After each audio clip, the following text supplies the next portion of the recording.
behind the lines in 3, 2, 1, go. It's the autonomous period in our replay as all 6 robots are working.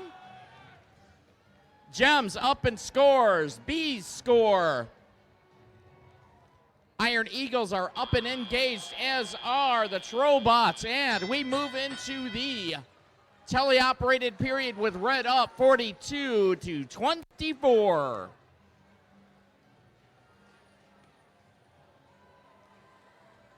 Robots score over in their red community as they shoot back across the field, grab a cube, and go for more. Meanwhile, Gems score high. 85-19, that's the Iron Eagles playing a little bit of defense out in the middle of the field, as are their red team counterparts. That's 91-82, that rookie bot, the Tech Tribe. Robots shoot across the field again.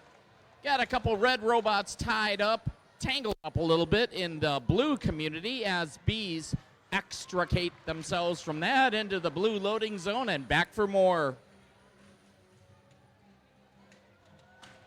Our 2 defensive bots in the middle of the field actually tangling with one another as they tag into their opponents, and Bees take a hard hit from 91-82.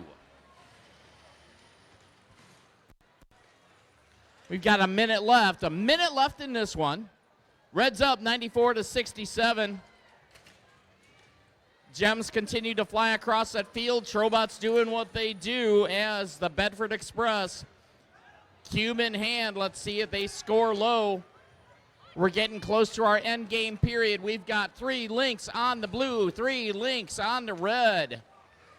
With 35 seconds left, this is still any alliance's match. 91-82, Tech Tribe unfortunately knocked out. Doesn't look like they're going to be able to participate in the rest of this tournament. Red's doing amazing playing a 2v3 match. Let's see how this one ends up. We got 2 red robots up, 3 blue robots up, engaged with 3 seconds left. Red engaged. And we have another incredible red alliance with a score of 143 to 131.